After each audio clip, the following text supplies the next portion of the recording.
poquito lo que es replanteo de carreteras, en este caso es el ejemplo para el día de hoy. El último capítulo, diríamos, evaluable, pese a que no tenemos ejercicios, ni les exijo nada de replanteo, porque replanteo ya pertenece más a topografía 2. Pero es bueno que sepan un poco, o sea, vamos a tratar de ver en esta clase cortita de lo que es el replanteo de obras. No es tan fácil como uno pensaría, ¿verdad? Pero tampoco es tan complicado. Una vez que uno comienza a hacer replanteos, pues ya se vuelve algo mucho más sencillo. Pero a ver, vamos a tratar de explicar lo más claro posible.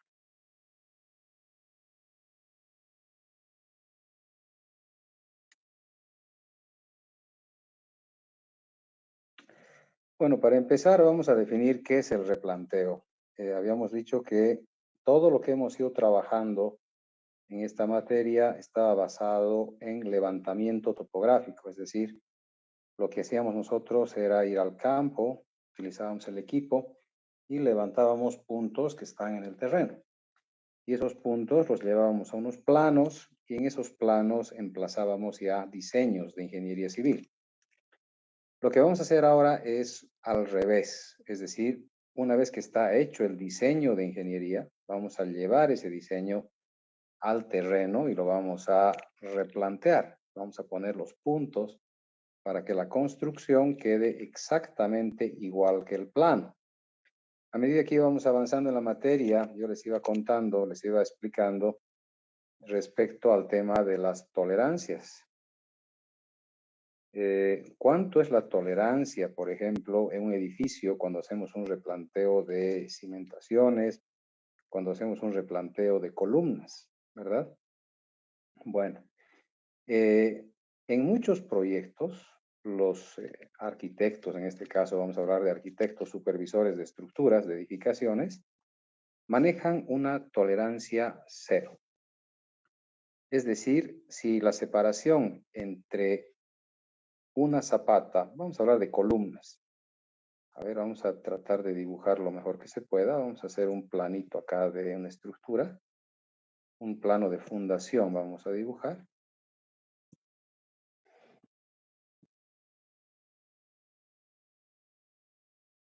Ahí tenemos una zapatita. Aquí tenemos otra zapatita. Una un poquito más larga. Aquí tenemos otra zapatita. Y aquí tenemos una zapatita combinada, digamos, para hacer un diseño un poquitito diferente a lo que conocemos, ¿no?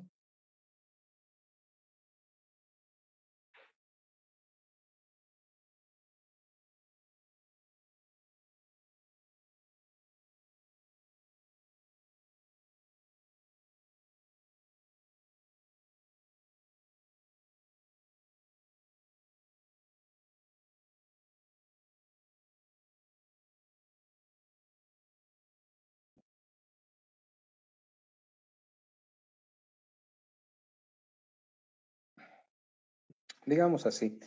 Fíjense, algo muy sencillo, ¿verdad? Unas zapatitas y unas columnas que salen de las zapatitas. En realidad, la tolerancia que se maneja en este tipo de proyectos es casi tolerancia cero. Ustedes me dirán, ¿cómo puedo llegar a una tolerancia cero? En realidad, no se olviden de que estos proyectos traen revoque en muchos casos, en otros no. Hay que tener mucho cuidado. Cuando hay revoque, yo puedo jugar un poquito con el revoque para tener la separación perfecta. Es decir, yo puedo jugar con este revoque, o sea, decir que esta distancia entre columnas, ¿verdad? Va a ser absolutamente exacta, ¿sí?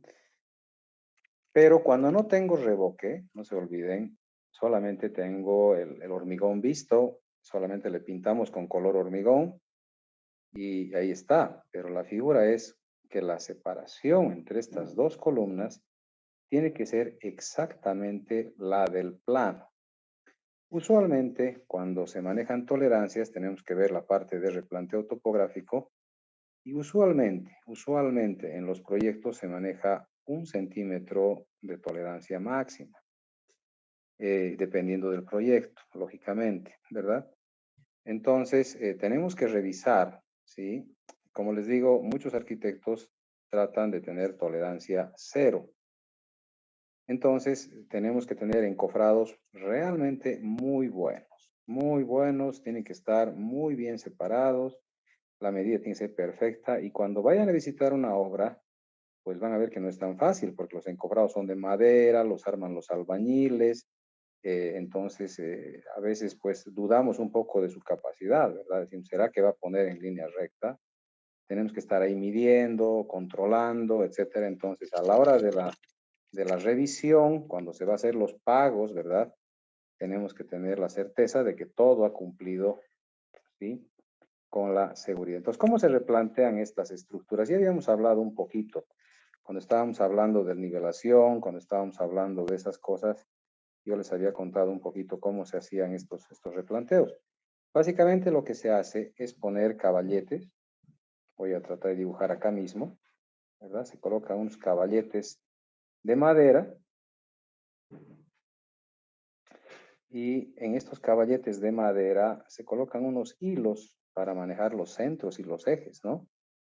Entonces colocamos caballetes de madera y bueno, esto se coloca con topografía. Si son cimentaciones muy grandes, tenemos que replantear esto con un teodolito, con una estación total, ¿verdad? Entonces aquí tenemos las líneas, los hilos, ¿verdad? Jalamos aquí hilos para mantener la línea y en base a esos hilos yo comienzo a armar pues los encofrados, armar las líneas de medición, ¿verdad? Sí, ahí están los hilos. Entonces con esos hilos yo voy cuadreando o escuadrando como ustedes quieran, ¿verdad? Entonces comenzamos a armar de tal manera que eh, todas las medidas sean perfectas. Yo voy a medir a partir del centro del hilo cuánto tenemos aquí de distancia, ¿verdad? Vamos a ir. ¿Cuánto será esta distancia? ¿Sí? Vamos midiendo con el flexo y con todas esas cosas. Entonces, ese es un replanteo de estructuras, de fundaciones, y de ahí en adelante hay que tener un poco de cuidado con el tema de las columnas, ¿no? ¿Sí? Usamos plomadas, vamos usando escuadras, y bueno, ese es el tema de los replanteos en estructuras. Ahora, ¿qué pasa cuando tenemos que replantear una carretera, por ejemplo? Si yo tengo una carretera, tenemos acá el eje de la carretera.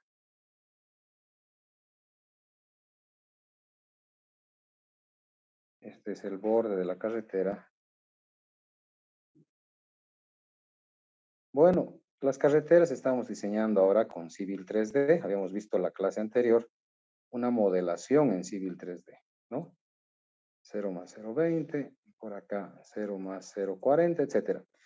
Entonces, lo que yo tengo, lo que yo obtengo del Civil 3D es un reporte para replanteo, ¿verdad? Entonces, yo le voy a indicar al Civil 3D qué puntos necesito de replanteo. ¿Ya? Bueno, como les digo, es fácil en realidad. O sea, parece difícil, pero es fácil. Una vez que le tomamos le agarramos el hilo, no hay ningún problema. El reporte, ¿qué dice? Para hacerlo fácil, voy a decir que este de acá es el lado derecho, este es el eje y este es el lado izquierdo, ¿ya? No sale así en el Civil 3D, ¿verdad? Sale con coordenadas, sale con nombre de punto. Yo le pongo nombre, pero aquí estoy poniendo esto para que se entienda qué es lo que el Civil 3D me va a dar. Este reporte me dice punto norte, este y cota. Así me da el reporte. Entonces, el punto, ¿cuál sería el primer punto? Tendríamos el 0 más 0, 0, 0 derecha. 0 más 0, 0 eje. 0 más 0, 0, 0 izquierda, por ejemplo. Ahí tengo estos 3 puntitos para replantearlos, ¿verdad? Entonces me va a dar un valor de norte, 8 millones, tarararán, digamos 700,000, tarararán, y la cota 2.500 algo. Ya no voy a poner valores porque eso no tiene sentido ahorita explicar con valores reales. La cota 8 millones, tararán, 700,000 y 2.500 algo más. Lo mismo acá, cada uno de estos. Y a partir de aquí tengo, N N valores de replanteo, ¿no? Bueno, estoy explicando esto solamente con 3 valorcitos, para que vean que parecería un poco fácil, digamos, ¿no? Para que entiendan fácil más bien, para que entiendan la versión fácil. Esta sección en carretera la estoy dibujando así, facilito. Quiere decir que este es el eje, este es el lado derecho y este es el lado izquierdo.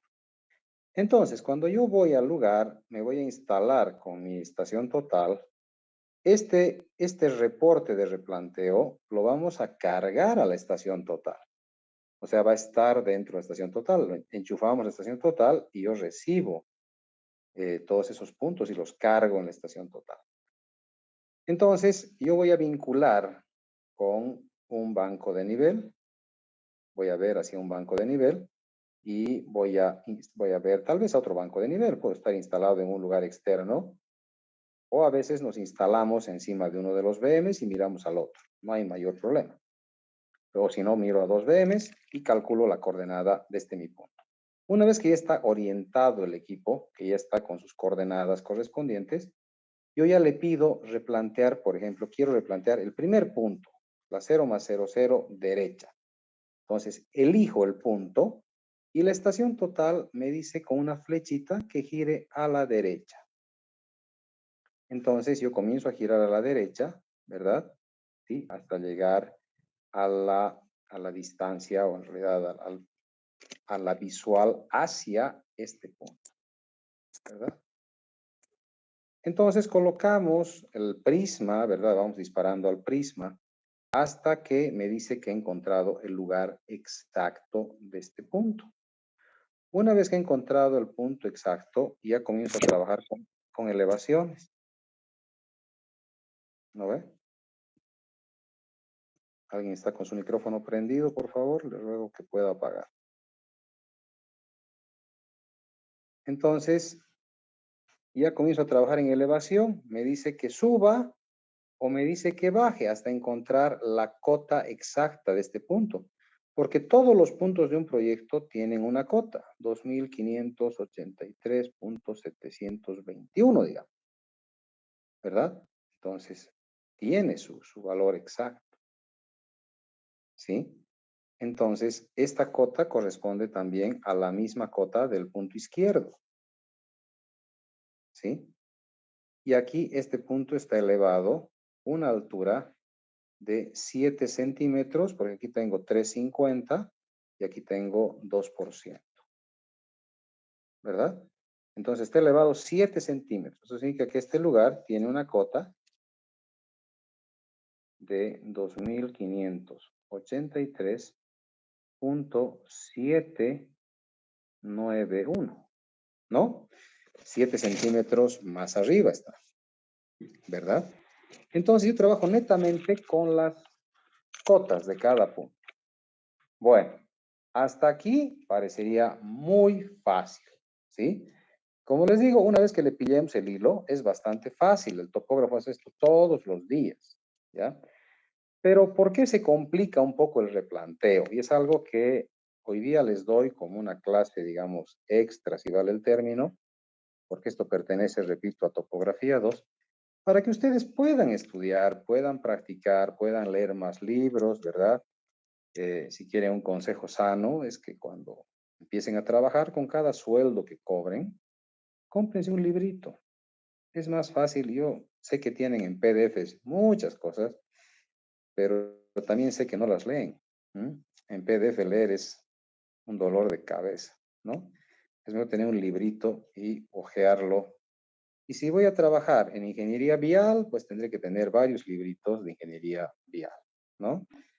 Pero bueno, ¿La figura cuál es? La figura es que cuando ya vamos a replantear en una carretera una sección de corte, tenemos esta figura. A ver, vamos a dibujar con línea más bonita. A ver, así. Aquí tengo mi cuneta, sección de seguridad. Y de aquí, talud. De aquí, cuneta, sección de seguridad.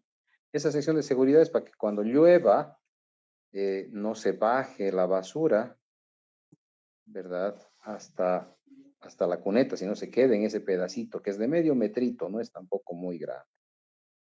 Con rojo dibujaremos también esto. Ese es el terreno natural que ustedes han levantado topográficamente.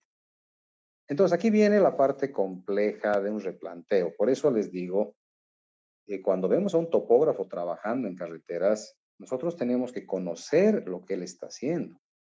No puedo dejarlo solito, que él haga lo que quiera, ¿verdad? Yo tengo que ir revisando lo que está haciendo y ver cómo está haciendo.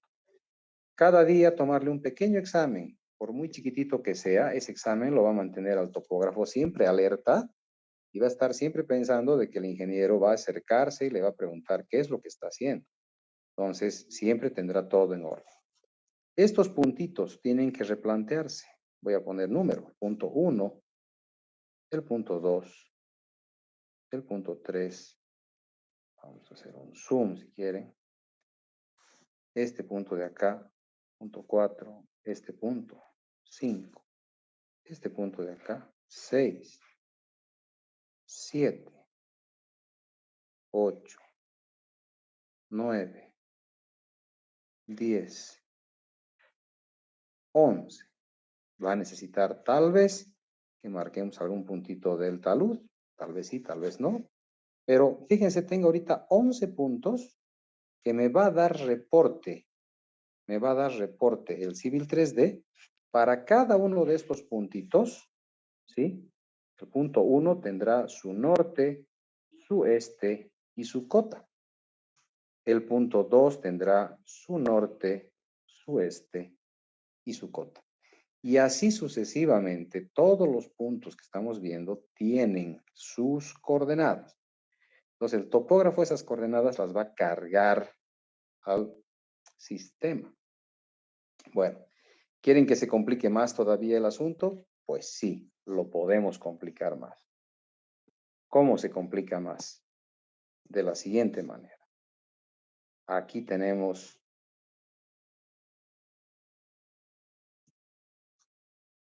la losa de hormigón, por ejemplo, vamos a hacer flexible. Aquí tenemos el asfalto. Aquí tenemos, con otro color vamos a hacer. Aquí tenemos una de las capas, la capa base tal vez. Aquí tenemos otra capa, la capa subbase. Entonces el topógrafo tiene que replantear toditas las capas. Entonces, si nos habíamos quedado en el punto 11, vamos a pintar con lila, ¿verdad? Aquí abajo tengo el punto 12, 13, 14, 15, 16, 17, 18, 19, 20. Ahora sí está más complicado. Entonces, el topógrafo va a ir avanzando poco a poquito. Va a comenzar entonces seguramente su trabajo replanteando los primeros puntos. Va a replantear primero el punto 12, el punto 13 y el punto 14. Cuando termine de cortar y esté listo para colocar una capa encima. ¿Sí? ¿Estamos correctos? No necesariamente, ¿verdad? Va a tener que replantear también ya el corte del punto 1 del punto 11. Entonces, todito eso tiene que cortar. ¿Se dan cuenta? Entonces, no había sido tan fácil como uno pensaba. Vamos a cortar un poco más. Entonces, el talud inclusive se va a ver afectado. Yo no puedo ya tal vez hacer esos cortes como había pensado. Entonces, de la teoría a la práctica también hay una diferencia. ¿Sí? Cuando vayamos al terreno, vamos a ver que cambian un poquito las cosas. Entonces, el topógrafo va a comenzar a marcar los puntos de la base, pero esto de acá ya hay que cortar. Todito esto hay que limpiar.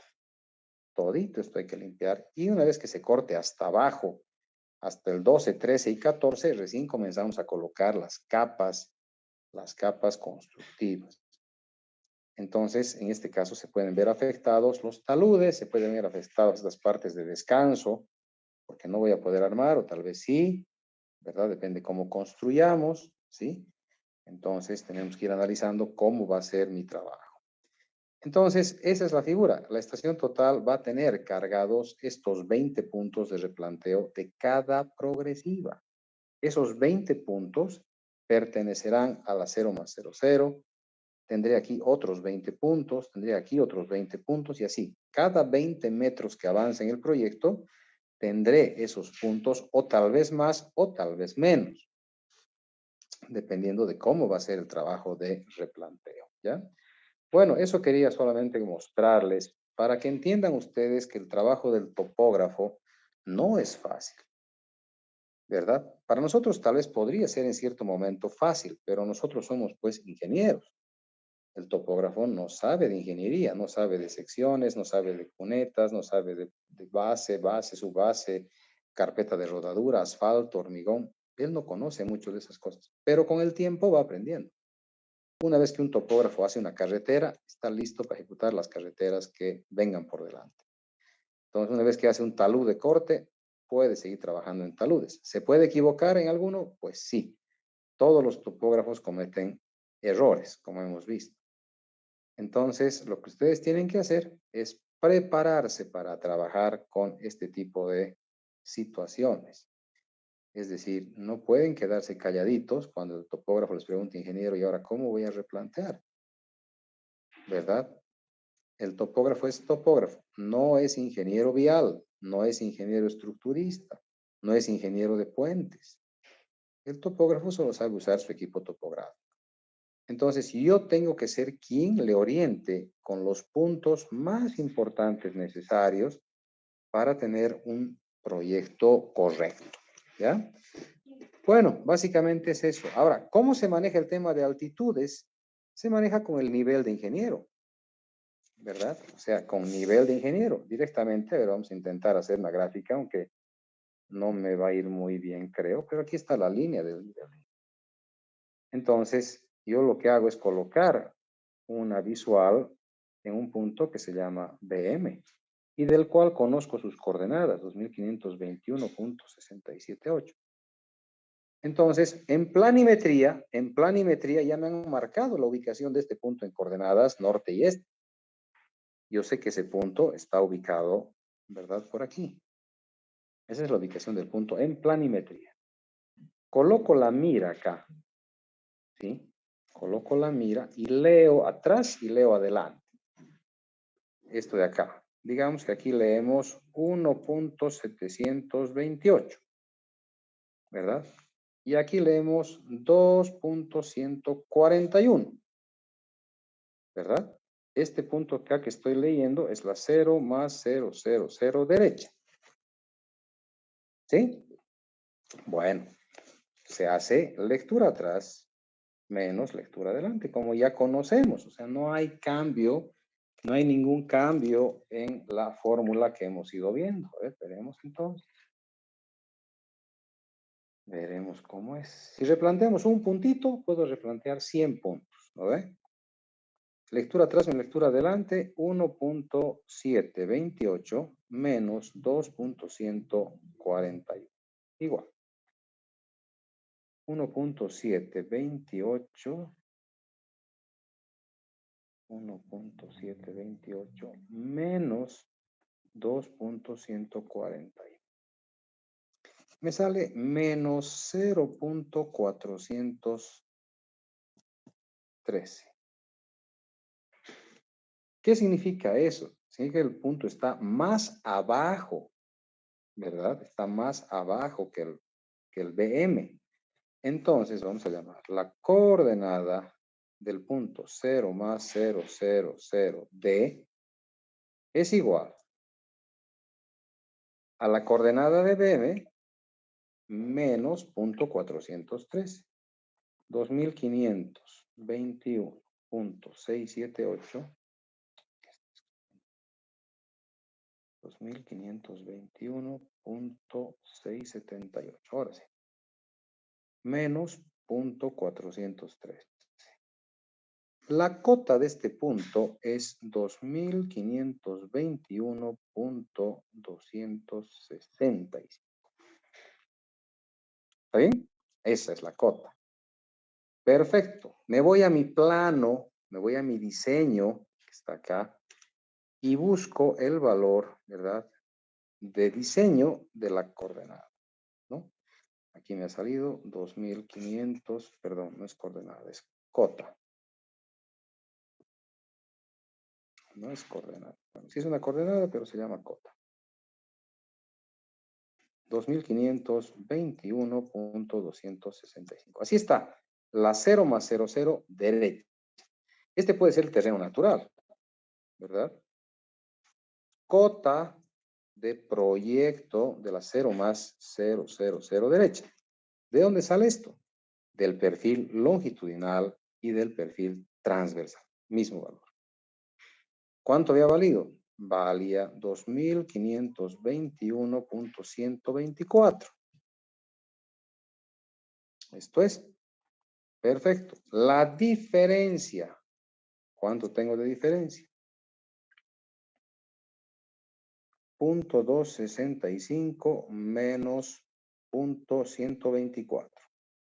Tengo una diferencia de 0.141 metros.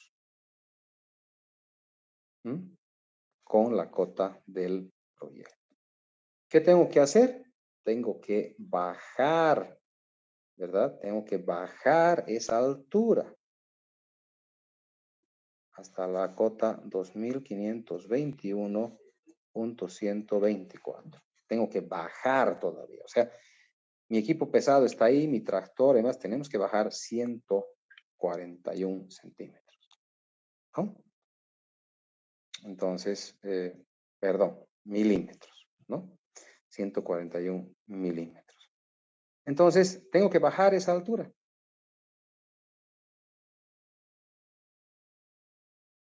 Estamos hablando de 14.1 centímetros, ¿no? Es harto todavía. 14 centímetros es harto. Entonces, seguimos cortando. El tractor va a cortar, la motoniveladora, el equipo con el que estemos trabajando puede ir reduciendo lentamente hasta llegar a la cota, ¿no? Una vez que llegamos a la cota definida, ¿verdad?, de subrasante o de lo que sea, he terminado el replanteo. Así se replantea un punto.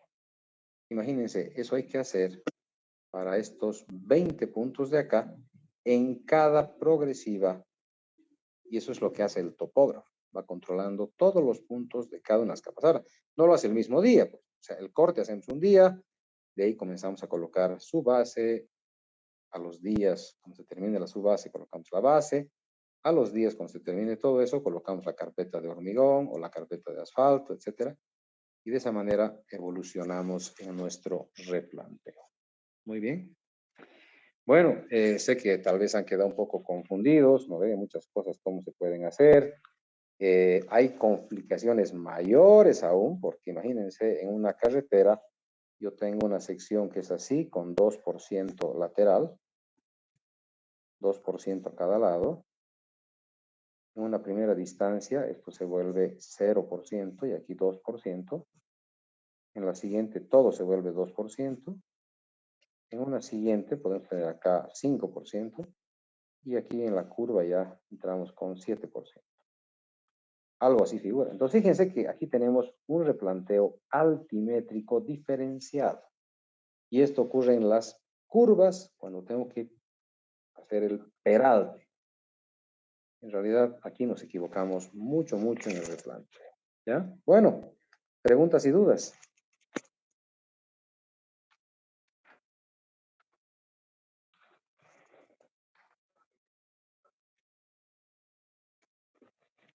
¿No hay preguntas? ¿No hay dudas? ¿Todo clarísimo? ¿O todo en la nebulosa? Bueno, sé que muchas cosas de estas no quedan muy claras, pero esta explicación hecha para un puntito, ustedes van a poder y van a tener que aplicarlo en miles de puntos de proyecto, ¿ya? Bueno, a ver, veremos si me deja compartir o dejar que ustedes compartan. Pues no, no me deja. Voy a prender mi computadora. Marieli, ¿tienes prendido tu micrófono? ¿Querías hablar? No, ingeniero, perdón.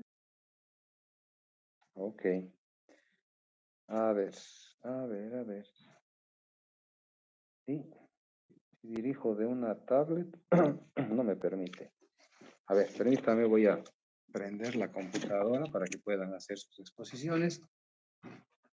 ¿Cuántos expositores tenemos hoy? Aquí uno. Aquí Yo, uno. Inge. Aquí Yo uno. también, Inge. Aquí uno, Inge. Uno, Inge.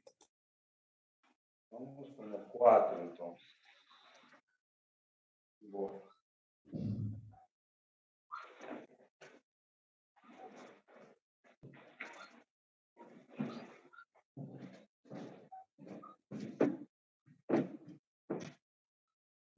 Se logra ver muy bien. Está bien. Ingeniero, antes de comenzar a exponer, quisiera pedirle permiso de explicar unas funciones en AutoCAD al terminar mi exposición después de las diapositivas. Como puede ver, mi tema es cómo poner curvas. Tienes que ser lo más ágil posible porque tenemos hartos expositores hoy día. Sí, sí, bien conciso. Está bien. Buenas tardes, compañeros y ingeniero. Hoy les voy a exponer cómo poner curvas de nivel en AutoCAD. Para nuestro primer paso necesitamos tener el software Google Earth Pro. Este software es un localizador global que hasta tiene funciones de altimetría, por lo que nos conviene usarlo hoy. El segundo paso es el descargarse el software Global Mapper, que es un software que interpreta todos los datos de altimetría para que podamos tenerlo en casi cualquier programa que queramos. Obviamente esto se basa en el Google Earth. El tercer paso, buscamos la poligonal que deseamos sacarle las curvas de nivel. En este caso está este icono en Google Earth Pro. Disculpen. Y marcamos de qué color queremos la línea, el área, etcétera. Todo eso es a gusto. Una vez marcado el área de nuestra preferencia, en este caso yo marqué el Cristo, toda la periferia del Cristo de la Concordia. Como pueden ver, el Google Earth se ve como una altimetría acá y eso es lo que vamos a ver hoy. Ya que tenemos la zona de nuestra preferencia, guardamos como nuestra poligonal base. En este caso yo le puse Cristo, formato KMZ sí o sí. Entonces, ya que tenemos nuestro archivo KMZ, vamos al séptimo paso, que es abrir el Global Mapper, apretar en configuración, proyección. ¿Para qué sirve esto? La proyección es el sistema de localización que tú uses. Por ejemplo, podría usar latitud y longitud. En este caso, como nos enseñó el Inge, estoy usando UTM. Tengo que ubicar la zona del mundo, que en este caso he elegido el Cristo y he puesto la zona 15 del hemisferio sur. Entonces, una vez guardada esa configuración, vamos a Open Data Files, buscamos nuestro archivo KMZ que hemos hallado de Google Earth Pro y nos aparecerá nuestra poligonal base. Entonces, descargamos todo lo que es topografía de Internet, que aquí está la opción en File. Conectamos y nos debería aparecer un espectral que significa toda la altimetría. Por ejemplo, acá, como pueden ver abajo, dice 3000 metros, que es en Cochabamba, más o menos estamos a 3000 metros de altitud. Luego nos aparecerá esta ventana, que es para ver la separación de curvas de nivel. En este caso yo puse 50, pero en el AutoCAD que les mostraré puse 10 porque 50 era muy alejado. Luego lo exportamos a AutoCAD, que es bien fácil, export vector layer format. El formato de AutoCAD es DVG, así que sí o sí tenemos que ponerlo en DVG, ¿ok? Acá nos va a pedir la versión de AutoCAD. Si tú tienes una PC un poco vieja, tienes que sí o sí elegirte un AutoCAD 2010, un AutoCAD 2011 para que lo lea. En este caso yo tengo AutoCAD 2021 y puede leer cualquiera, pero tienes que ver. Por último, le ponemos el nombre de nuestra preferencia a este archivo de Global Mapper. En este caso yo le puse Cristo. Y ya tendríamos las curvas de nivel en AutoCAD. Ahora voy a mostrar las funciones de las curvas de nivel en AutoCAD, porque ahorita seguramente se estarán preguntando, ¿y para qué me sirve ponerlo en AutoCAD? Tiene muchas funciones. Por ejemplo, tú puedes medir áreas, que sirve mucho para calcular el terreno, todo el volumen de terreno que debería sacar. Por ejemplo, si yo eligiera la cota 2040 para nivelar mi terreno y que sea plano, podría hacerlo calculando áreas. Y también lo interesante de esto es que si tú aprietas una línea, puedes saber exactamente, un ratito, properties, exactamente su coordenada en X, o sea, de exacta, su coordenada de Y en la que empieza, en Z, que son las cotas, eh, también en la que finaliza en todas, también su longitud, sus deltas y todo. Entonces, esas funcionalidades son muy importantes para ahorrarse tiempo en los cálculos. Muchas gracias. Esa es mi exposición. Listo, gracias Diego, muy interesante tu tema. Está bien. Voy a dejar de compartir. En eje siguiente. Adelante, por favor.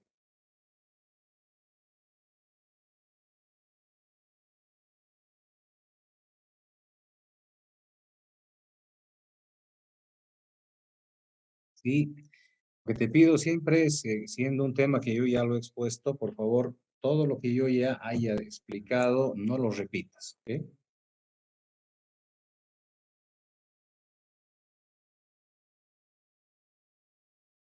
Ok, está bien.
Perfecto, muchas gracias. Muy bonita tu presentación.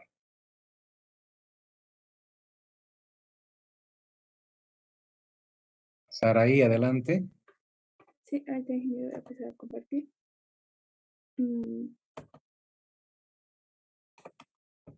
¿Me dice si ya puede ver, por favor? Sí, se ve bien. Ya.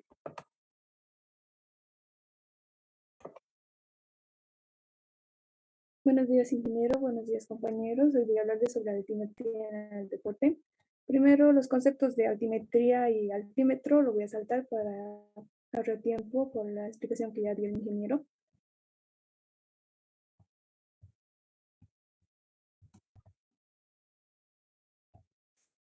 Ahora, ¿por qué es necesario tener entendido estos conceptos? La altimetría es muy importante en el deporte, como tanto el paracaidismo, parapentismo, el montañismo o el esquí, el pedestismo, entre otros. Me permite medir la distancia vertical que recorren. El altímetro permite medir qué tipo de desnivel atraviesa, perdón, y la bicicleta como se desarrolló la sustenta en el descenso.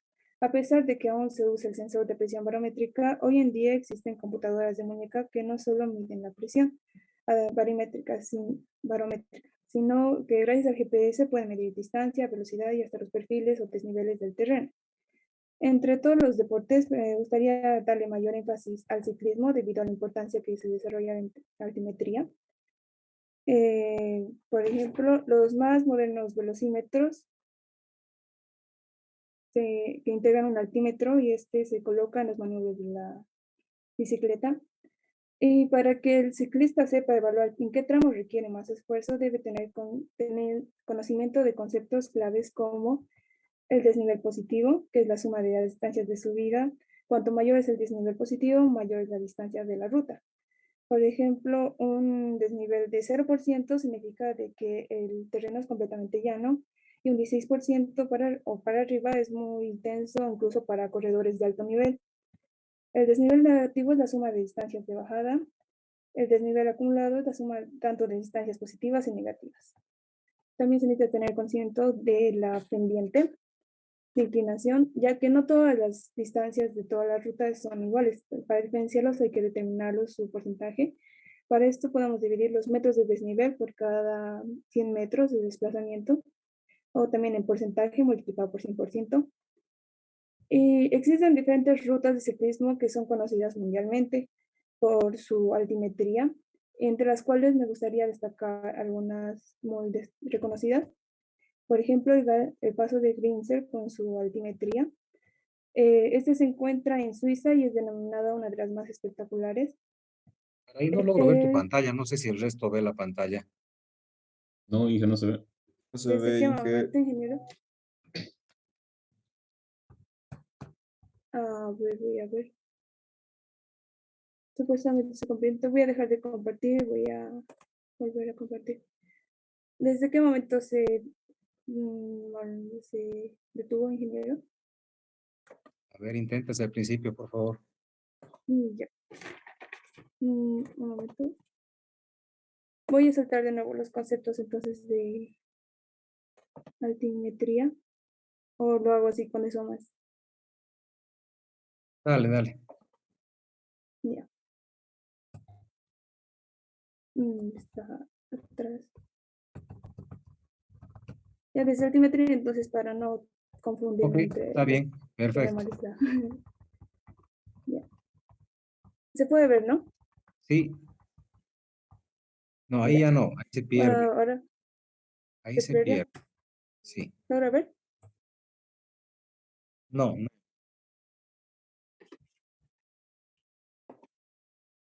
Ya. A ver, perdón. Estoy retrasándoles. Compartir pantalla. ¿Se ve? Sí. Ya. Primero me gustaría dar una breve descripción de lo que es la altimetría. También conocida como isometría, la altimetría es la rama de la topografía especializada en la medición de altura.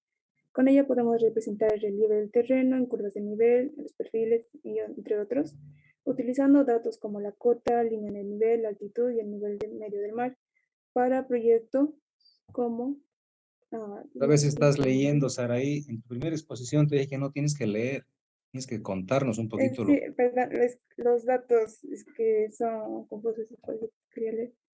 Ya, aquí, perdón. Es que hay unos datos que los confundo y los enredo y como está en pantalla compartida las diapositivas, esto quisiera leerlo en orden y por eso que lo tengo apuntado, perdón. No voy a leer más, ¿ya? Voy a continuar. Utilizamos para drenajes, carreteras, vías férreas y canales, también puentes. Y para ello utilizamos el altímetro que mide la presión barométrica. Esto dificulta también porque ya que el barómetro es medido por el clima, cuando existen cambios climáticos puede variar la medición de altura. ¿Se puede ver? Sí, perdón, se me había colgado. Ahora, existe la importancia de la altimetría en el deporte, deportes como el paracaidismo, parapentismo, el montañismo, el esquí y el pedestrismo.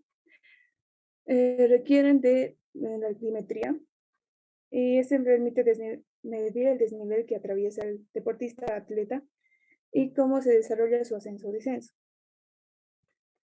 Actualmente existen computadoras modernas que pueden estar en la muñeca que gracias a él no solo miden la altura, no solo miden la presión barométrica, sino también las distancias, las velocidades e incluso pueden medir los desniveles o perfiles que atraviesa el atleta. Entre todos los deportes me gustaría darle mayor énfasis al ciclismo debido a la importancia que se desarrolla en él. Y en podemos mostrar el velocímetro que se coloca en el manubrio de la bicicleta. Este es uno de los más actuales y ayuda a medir de la dificultad de la ruta, perdón. Me ayuda a medir la dificultad de la ruta debido a que hay momentos en los que los tramos son más difíciles que otros y para esto el ciclista debe tener conocimiento de conceptos claves, como por ejemplo el desnivel positivo, que es la suma de las subidas que atraviesa el tramo. Por ejemplo, un desnivel de 0% es completamente llano y un desnivel de 16% es una ruta intensa que hasta un deportista de alto nivel puede sufrir cansancio, fatiga, agotamiento. El desnivel negativo, que es la suma de todas las distancias de bajada. Y el desnivel acumulado es la suma tanto de distancias, de desniveles positivos y de negativos. También necesitamos tener conocimiento de porcentaje de inclinación, ya que no todas las subidas y bajadas son iguales. Para diferenciarlas necesitamos de sacar sus pendientes y para ello necesitamos su desnivel dividido entre la distancia horizontal que atraviesa y en porcentaje multiplicado por 100%. Existen diferentes rutas de ciclismo, entre las cuales quería destacar al paso de Grimsel. Aquí está su altimetría. Este se encuentra en Suiza y es denominado una de las más espectaculares. El Mont Ventoux, que se ubica en Francia. El paso Stelvio, que se encuentra en el centro de los Pirineos de Francia. La ruta es impresionante por mi propia percepción. La marmolada de Paso Pedaya, me gustó destacar por su paisajismo. Col du Tourmalet, que igual se encuentra en Italia, al igual que el anterior. Y por último, me gustaría destacar el del récord mundial, que fue logrado por el ciclista Thiago Ferreira, el cual logró la mayor cantidad de metros verticales acumulados en 24 horas. El 23 de julio del 2020, Thiago cumplió 17.753 metros de ascenso, lo cual es sorprendente porque duplica la altura del Everest. Este logro fue realizado en Sierra de Macario, afuera de São Pedro do Sul, en Portugal, ya que es un circuito que presenta 3 kilómetros de distancia y 200 metros de subida, el cual Thiago completó unas 83 veces, por lo tanto es la suma de 17.753 metros de subida. Gracias. Ok, gracias, Saraí. Cedemos la palabra a Jason, por favor. Inge, disculpe. Sí, Voy a adelante. compartir, Inge, por favor. Inge, Dime. mi exposición es similar al del compañero que expuso el primero de Google Gear a Civil 3D, solo que tengo algo, bueno, hay algunas variaciones también. No sé si podría también exponer. Claro, levanta la manito para que te tome en cuenta. Sí, eso estoy buscando, no sé dónde está. Adelante, Jason, comparte tu pantalla, por favor.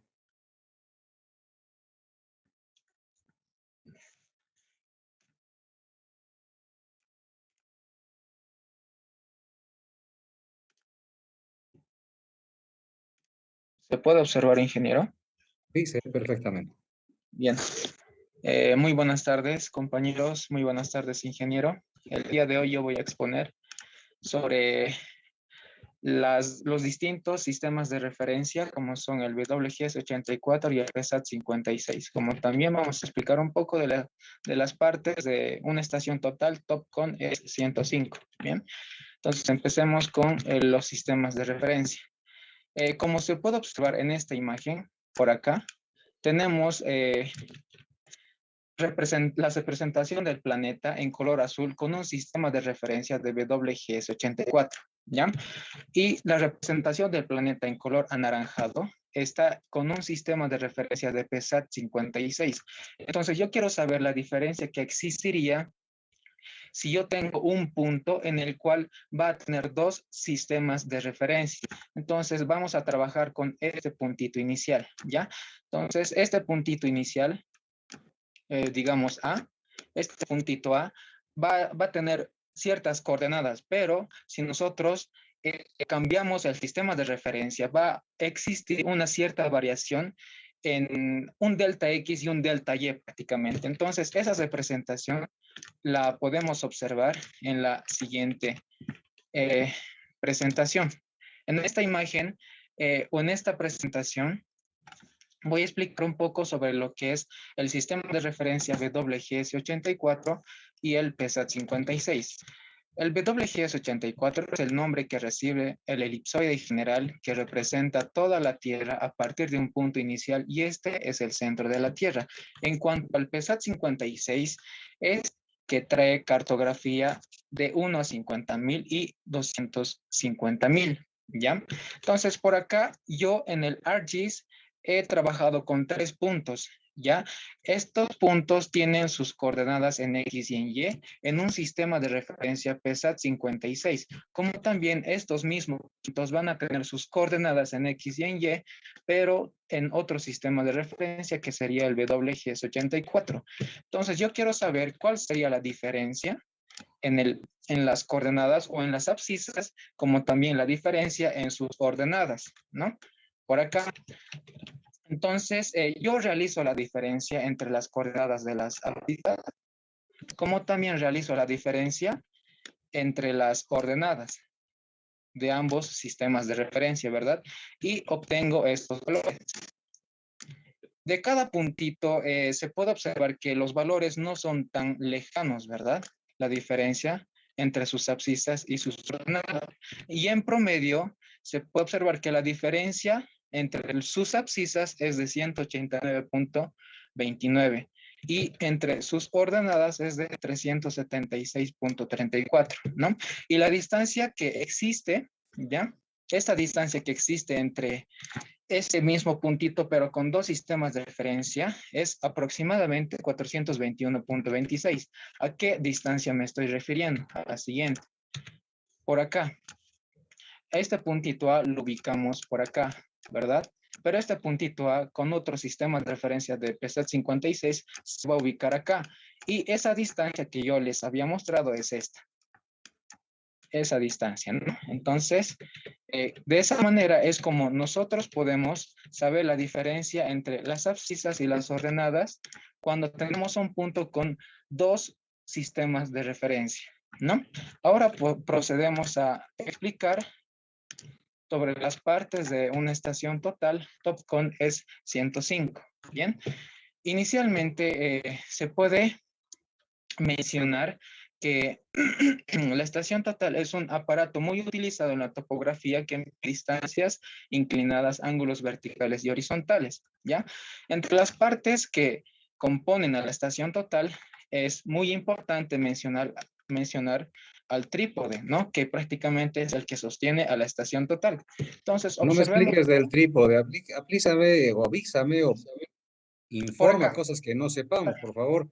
en Tenemos esta 7 parte participantes en espera y no me puedes explicar qué es el trípode, ¿no ve? Por sí, Inge, en favor, esta Jason. parte podemos observar dos objetos muy importantes que son los tornillos tangenciales. Acá tenemos Eso al... también ya hemos explicado, Jason, en su momento. Estás repitiendo lo que yo ya he explicado.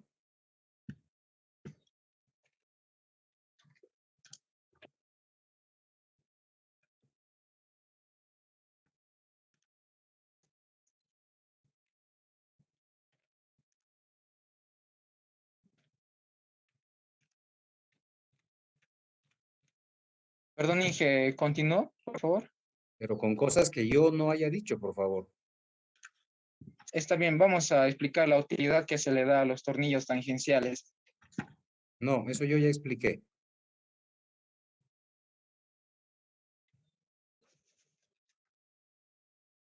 Bien, entonces continuamos con la otra parte de la estación total. Esta estación total Top S 105 es muy parecida a la Nokia CX 105.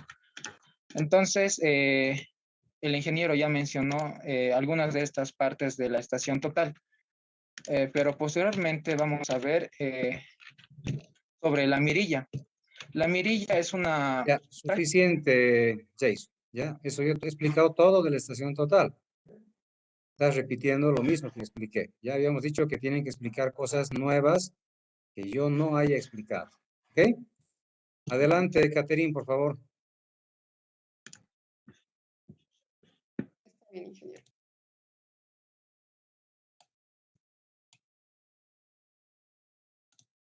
Ok, ¿se puede ver? Sí. Perfecto. No sé si puedo mover esto, que me está perjudicando.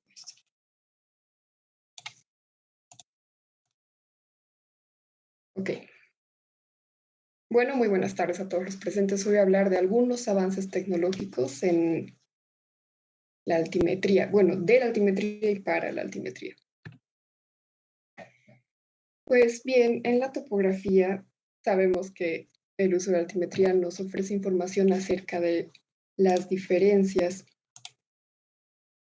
del nivel entre los distintos puntos a levantar de un terreno. El proceso de obtención de estos puntos ya es conocido y también cómo se los obtienen por instrumentos específicos. Pues bien, estos son de interés el día de hoy, de estos son de los que vamos a hablar, de un par de estos instrumentos porque están fuertemente ligados a los avances tecnológicos que se están dando, porque sabemos que son instrumentos electrónicos. Entonces, por ejemplo, el uso del láser en nivelación.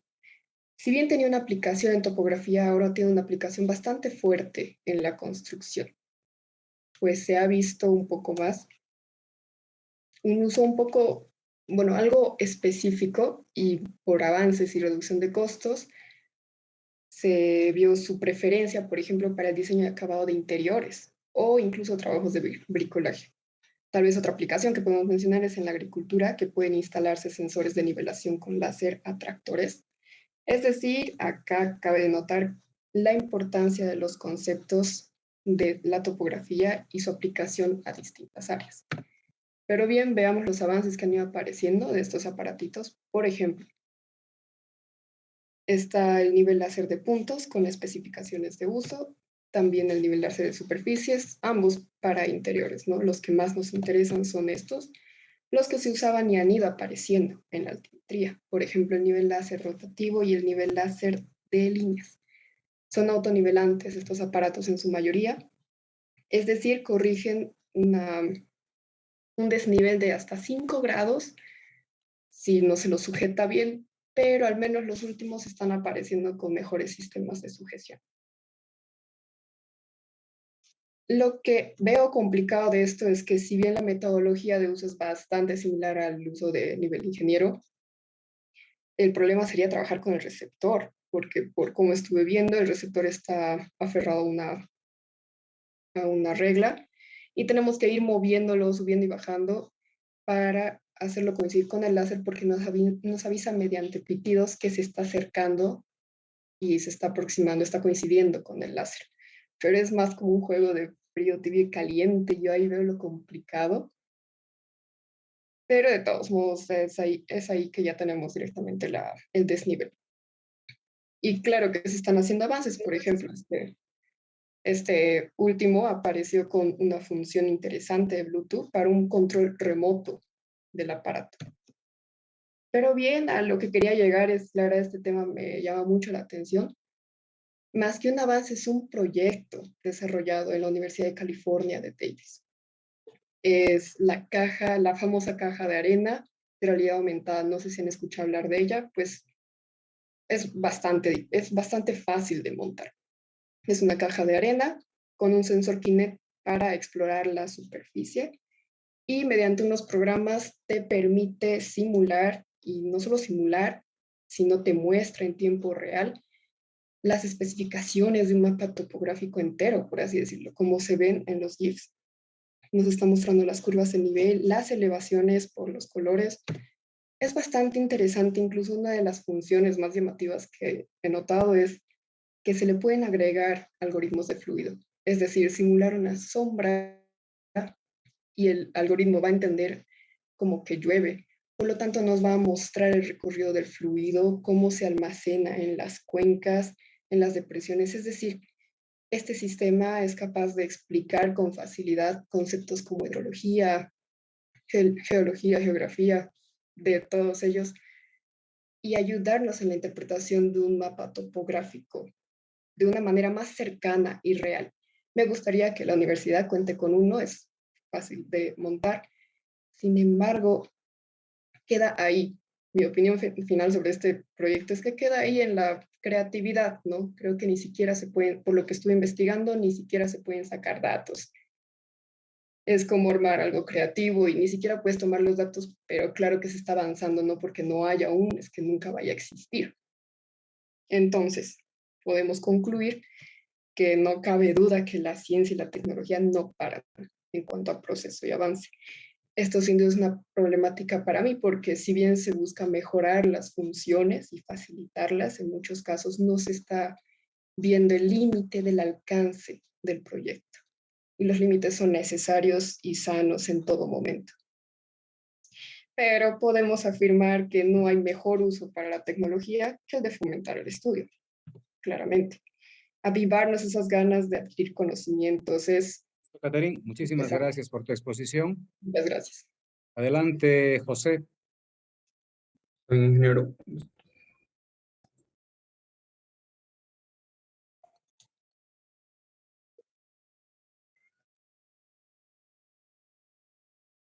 ¿Se logra ver, ingeniero? Se logra ver, sí. Buenas tardes, ingeniero. Buenas tardes, compañeros. El tema que yo voy a exponer es la nivelación barométrica.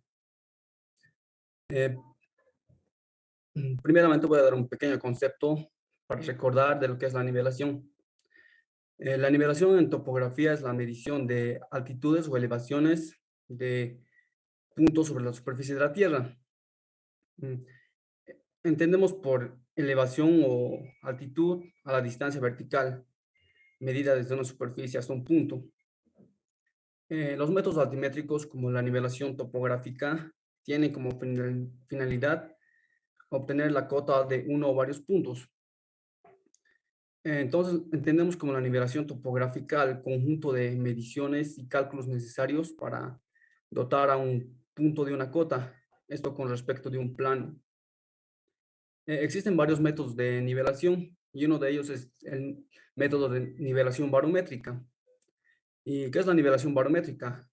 En el pasado se utilizó este método para hacer nivelaciones en terrenos abruptos, donde se abarcaban áreas demasiado extensas. O también se realizaba nivelación en terrenos montañosos donde la diferencia de altitudes era grande. Este método se basa en el fenómeno físico de la presión atmosférica, la cual nos dice que a una altura mayor hay menor presión y a una altura menor hay mayor presión. Las alturas de los puntos se obtienen por fórmulas empíricas, estas a partir de las presiones atmosféricas que se tienen en cada punto, las cuales se logran obtener con barómetros. En ingeniería civil casi no se usan porque son de poca precisión. Si la densidad del aire que rodea la Tierra fuera constante, el decrecimiento de la presión atmosférica obedecería a una ecuación lineal, la cual es la ecuación lineal patrón. Experimentalmente se demuestra que cuando la temperatura es de 0 grados, se tiene esta ecuación, la cual es delta H es igual a 10,5 por delta P, donde delta H es la diferencia de altitudes o el desnivel, esta medida en metros, y delta P es la diferencia de presión atmosférica, esta medida en milímetros de mercurio. Existen parámetros o factores los cuales afectan esta ecuación, los cuales son la humedad y la temperatura. La humedad causa un aumento en la densidad del aire y la temperatura, al contrario, dilata el aire y disminuye su densidad. Como sabemos, en los trabajos topográficos se realizan en cualquier tipo de terreno y la densidad del aire no siempre va a ser constante. Y por eso, esta ecuación queda invalidada, ya que necesitamos una densidad constante. Pero existen otras fórmulas o métodos que podemos utilizar, los cuales no dependen de una densidad constante. Instrumentos necesarios para realizar la nivelación barométrica. El instrumento que más se utiliza es el barómetro. Y existen dos tipos de barómetros, los cuales son el barómetro de mercurio y el barómetro neroide. El barómetro de mercurio, como podemos ver acá, es un tubo de vidrio de 80 a 90 centímetros de longitud. Está cerrado por un extremo y abierto por el otro. Y el tubo está lleno de mercurio. La presión en este barómetro se mide respecto a la altitud de mercurio en el tubo al vacío. Y el barómetro neroide, como podemos ver en la descripción, este barómetro mide la deformación experimentada por una cápsula parcialmente al vacío. Esta al ser sometida a la presión atmosférica. Esa deformación por métodos mecánicos se transforma en el movimiento de la aguja, la cual marca la presión existente a la altura determinada. Para entender mejor la presión atmosférica, podemos decir que la presión atmosférica disminuye 1 milímetro cada 11 metros. Un ejemplo sería que si trasladamos un barómetro desde el piso hasta la azotea de un edificio de 55 metros, la presión descendería a 5 milímetros. Como mencionaba anteriormente, hay fórmulas para determinar el desnivel entre dos puntos que no necesitan una densidad constante. Y esas fórmulas son la fórmula de Babinet y la fórmula de Laplace. Esas fórmulas sí necesitan otros datos, como ser las lecturas barométricas o presiones atmosféricas y las temperaturas. En el caso de las presiones atmosféricas, las podemos obtener con los instrumentos mencionados anteriormente, y la temperatura con un termómetro. La primera fórmula, la fórmula de Babinet, es la siguiente, la que podemos ver acá, donde Z es la diferencia del nivel entre dos puntos o el desnivel. B1 y B2 hacen referencia a la lectura barométrica, tanto en el punto 1 como en el punto 2. Esta medida en milímetros de mercurio. T1 y T2 son las temperaturas en ambos puntos, estas medidas en grados centígrados. Y la otra fórmula es la fórmula de Laplace, la cual es esta de acá, y podemos notar que es algo similar a la anterior. Acá Z también es la diferencia del nivel entre dos puntos o el desnivel. B1 y B2 también hacen referencia a las lecturas barométricas en ambos puntos, estas medidas también en milímetros de mercurio. T1 y T2 son las temperaturas en grados centígrados, en el punto 1 y en el punto 2. Acá tenemos un ejemplo para hacer uso de ambas fórmulas. El ejemplo nos dice calcular la Bien, diferencia. José, muchas gracias. Está muy bonita tu exposición. Creo que has marcado lo correcto. Te estoy interrumpiendo porque estamos con la hora al pescuezo. Tenemos todavía, creo, 4 expositores adicionales. Pero te agradezco. La exposición está muy buena, José. Muchas gracias. Soy ingeniero. Verónica, adelante, por favor. Sí, buenas tardes, ingeniero.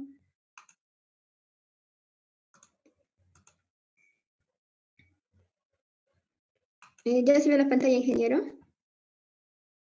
Veo mi foto en tu pantalla. Ah, Ahora sí. ya se ve. No, ahora no. Ya. Ahora sí.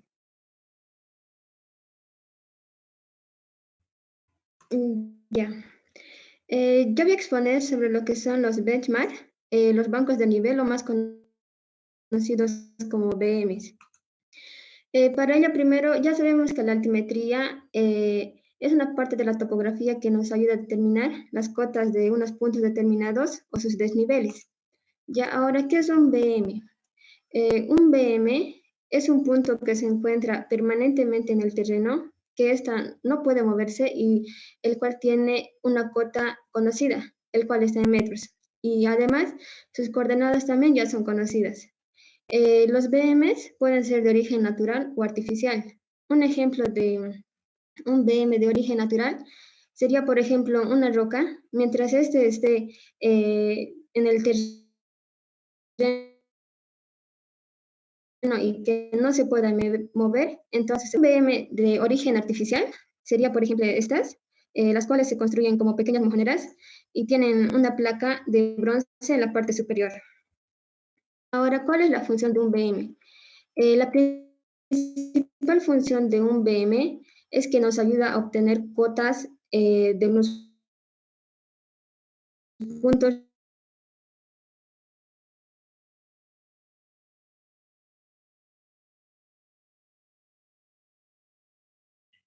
Realmente, los BMs se utilizan ya sea, puede ser como un punto de partida o también como el punto de cierre de una nivelación. Ahora, ¿cómo calculamos la cota de un punto requerido con un BM? Para ello,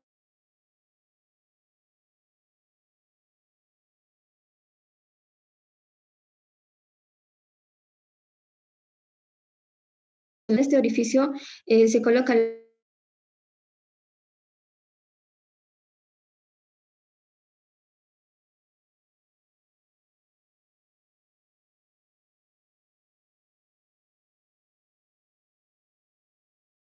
obtener la cota de un punto. Primero ya debemos tener instalada nuestra placa de bronce con unas características, por ejemplo, puede ser nombre de empresa, con la frase de se prohíbe destruir, puede entrar el nombre de la localidad, sí o sí tiene que estar el número de registro del BM y el año de instalación. Una vez ya tenido esto, entonces procedemos, esto ya como le dijimos, cota. Y una vez que se conoce la cota de esa placa de bronce, a partir de ahí se empezará a llamar BM. Y tenemos dos tipos de bancos de nivel, los permanentes y los temporales. Los permanentes son los que estuve explicando, que son de concreto con una placa de bronce. Y los temporales son los que ponen, por ejemplo, una empresa que está a cargo de realizar un proyecto. Entonces, cuando no hay ningún BM que esté cercano al proyecto, entonces se realiza lo que son los BMs temporales. Estos puede ser, por ejemplo, una estaca como está aquí, o un clavito con la parte superior que esté pintada. Y estos BMs pueden tener cota absoluta o relativa, dependerá del tipo de proyecto. Ahora, ¿qué son los BMs de cotas relativas? Como ya lo dijimos, cuando no tenemos un BM cercano al proyecto, elegimos un BM particular. A este le asignaremos una cota arbitraria, que será de 100 metros. Y una vez hecho esto, automáticamente estaríamos eligiendo que sería nuestro plano de referencia, el cual estará a 100 metros debajo del BM particular. Y las cotas que obtendremos de estos puntos se llamarán cotas relativas. Ahora, ¿cómo se hace la monumentación de los BMs? La construcción de estos mojones se debe realizar de acuerdo a normas técnicas del Instituto Geográfico Militar, más conocido como IGM de Bolivia. Y para ello, primero debemos hacer un reconocimiento visual del terreno. Debemos elegir lugares con la menor obstrucción posible. Y luego se procede a la elaboración de los mojones. Ahora los mojones se elaboran en moldes en formas de prismas con concreto y estas deben tener dimensiones especificadas.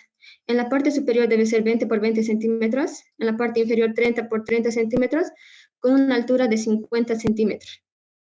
Y la placa que será en la parte superior debe tener un diámetro de 10 centímetros y ya para el momento de enterrarlos, se debe enterrar con una profundidad mínima de 25 centímetros o que sobresalga 15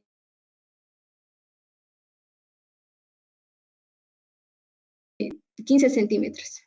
A lo largo de todo el globo terrestre y estas están establecidas por instituciones especializadas en cada país. En caso de Bolivia, como lo dijimos, es el IGM. Este se encarga de la colocación y el mantenimiento de estos BMs. Pero, por ejemplo, si se está realizando una carretera, entonces la administradora boliviana de carreteras será el encargado, o si se está realizando algún proyecto para un municipio, el municipio será el encargado. Y si algún momento queremos realizar algún proyecto, entonces para obtener la cuota de un BM que queremos, entonces nosotros debemos pedir todos los datos, se compra estos datos a alguna de estas instituciones. Y finalmente, como recomendaciones, se recomienda que una vez implementados los BMs, siempre se proceda a una señalización para su fácil localización, además de registrar las coordenadas con GPS navegadoras. Y como ya lo dijimos, deben estar ubicados en áreas de menos obstrucción y en caso de que se esté realizándose una carretera, debe estar afuera del área de la construcción de la carretera. Y como conclusión decimos que los bancos de nivel son indispensables para realizar cualquier tipo de proyecto ingenieril, ya que si no tenemos un banco de nivel no podremos iniciar a hacer nuestros levantamientos respectivos. Eso sería todo. Gracias, ingeniero. Gracias, Verónica. Muy interesante tu exposición. Tenemos el último participante, creo que es Franza. No, Cristian también está. Franza, adelante.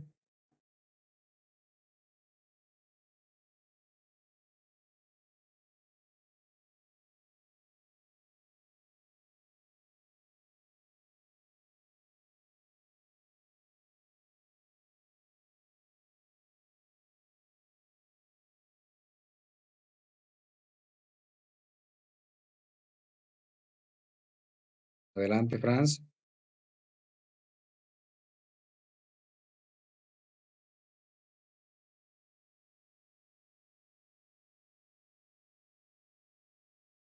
Disculpe, ¿No Inge, está ¿se listo? nota? Si no estás listo, esperemos un ratito. Cristian, adelante, por favor. Buenas tardes, Inge.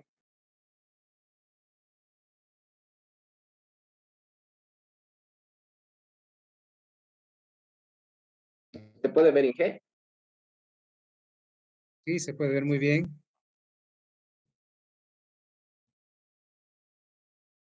Ya. Yo voy a hablar acerca de la topografía de los taludes. ¿Qué es un talud? Es una superficie inclinada respecto al horizontal. Esta suposición puede estar temporal o permanentemente. Mayormente está hecha del mismo suelo o también está hecha de otras rocas u otros materiales. Tipos de taludes. Tenemos dos tipos de taludes que son el talud natural y a este talud natural también se le llama ladera natural. También tenemos el talud artificial y también se le llama corte o relleno. Este talud natural está caracterizado porque está compuesto por el paso del tiempo, mientras que este talud artificial está hecho a base de la mano del hombre. Los factores más comunes que influyen en la falla de talud, tenemos las sobrecargas.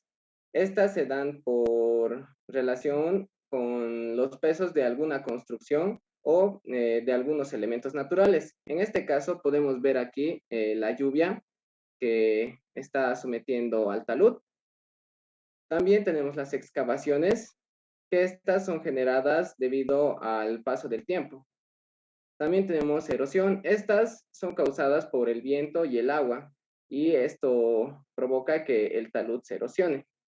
La importancia de la topografía en los taluds: es importante hacer un buen análisis topográfico antes de hacer los cálculos del talud, ya que nos puede dar un cálculo preciso sobre los presupuestos, además que nos puede ayudar a realizar mejor los cortes en los taluds.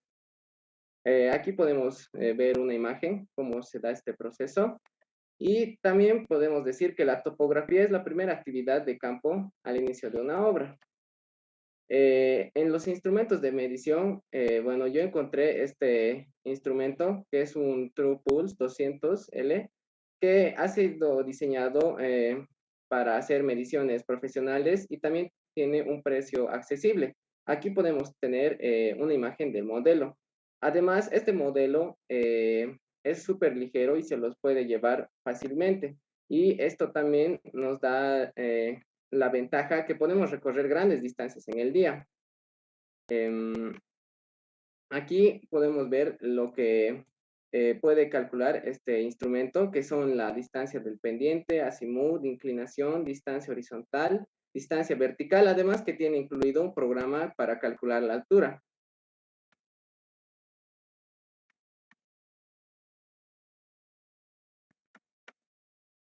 También la topografía nos ayuda a obtener parámetros que refuerzan los datos obtenidos en laboratorio, como es el ángulo de fricción del suelo, que es muy importante a la hora de hacer los cálculos en los taluds, y como anteriormente mencioné, nos ayuda a hacer un cálculo más preciso a la hora de hacer el corte o el relleno. La importancia de los taluds. Antes de esto, tendría que explicar qué es un deslizamiento, y es lo que se debe evitar para cuando se diseña un talud. Un deslizamiento es un movimiento de masa o de tierra pendiente abajo bajo la condición de la gravedad, y esta, como podemos ver aquí, puede producir pérdidas de considerables bienes y también muchas vidas. Se le podría dar una solución haciendo el uso de muros de contención, que estas nos ayudan a salvar desniveles del terreno, y también podemos aprovechar de manera más eficiente la superficie. Ahora, si bien nosotros quisiéramos estabilizar un talud, este tendría un costo muy elevado, y es por eso que la estabilidad del talud se debe asegurar. Y eso sería toda mi exposición, ingeniero.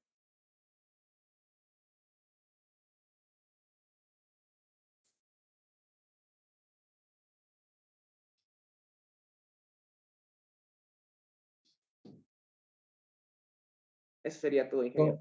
Ya, muchas gracias, Cristian. Espérame un ratito, voy a poner Franz, adelante. Está bien, Inge.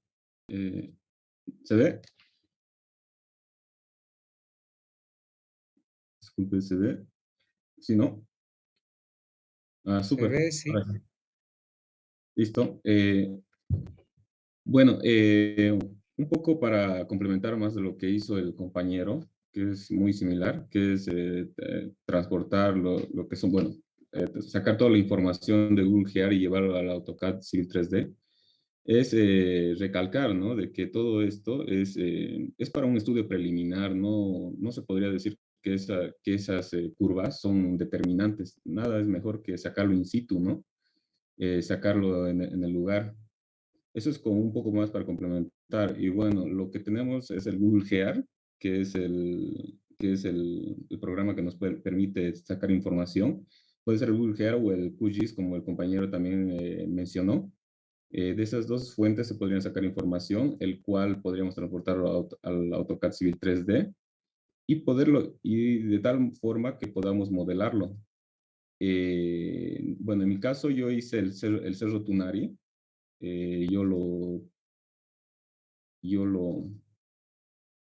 Hice la modelación. No sé si puede observar, estamos viendo en la zona de estudio, que podríamos sacar las curvas. el cual es esta región, que está complementada por lo que es la función de Google Earth, que es crear una poligonal. Creamos una poligonal y podemos guardar este archivo en formato KMZ.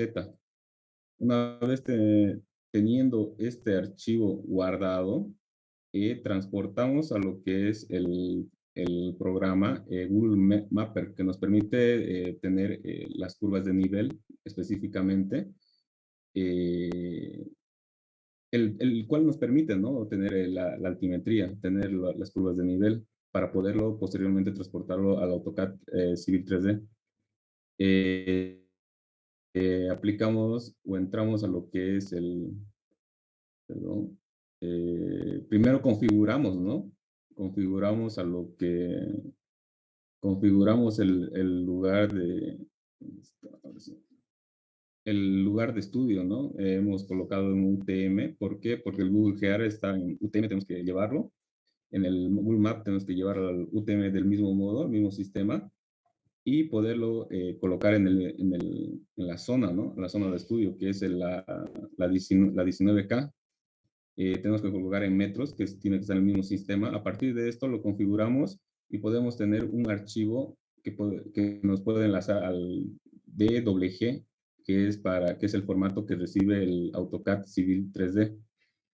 Una vez teniendo este archivo DWG, que nos sirve como puente, podemos abrir el archivo, ¿no? El archivo en sí. Y podemos fabricar contornos, podemos fabricar la superficie, podemos fabricar, perdón, las curvas de nivel, podemos fabricar los contornos y nos va a generar este archivito. Bueno, nos va a generar ya la curva, ¿no?, en sí. Y podemos observar que se tiene el relieve. Que es muy propio del lugar, ¿no?, de donde se sacó del Google GEA. Pero así como ya les mencionaba, estos netamente son estas curvas que te genera, ya sea con el QGIS o con el Google Map, son netamente para estudio preliminar, para ver exactamente, tener un pantallazo de cómo vamos a proyectar, ¿no? Ya sea una carretera, un puente o lo que se quiera realizar. Bueno, sencillamente sería eso. Gracias, ingeniero.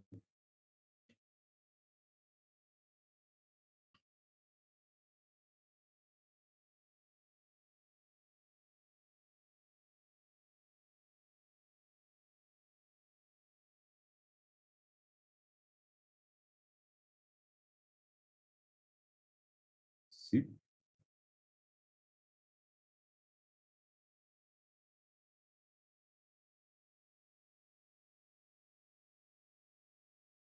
Listo, muchas gracias. Creo que hemos concluido con todos los expositores. Espérame un ratito, Franz. ¿Cuál es tu apellido? No logro ver. Chacón. Sí, Franz Yamil Chacón Valdivia. Bueno, todos ya tienen su calificación. Les agradezco su participación. Espérame un cachito.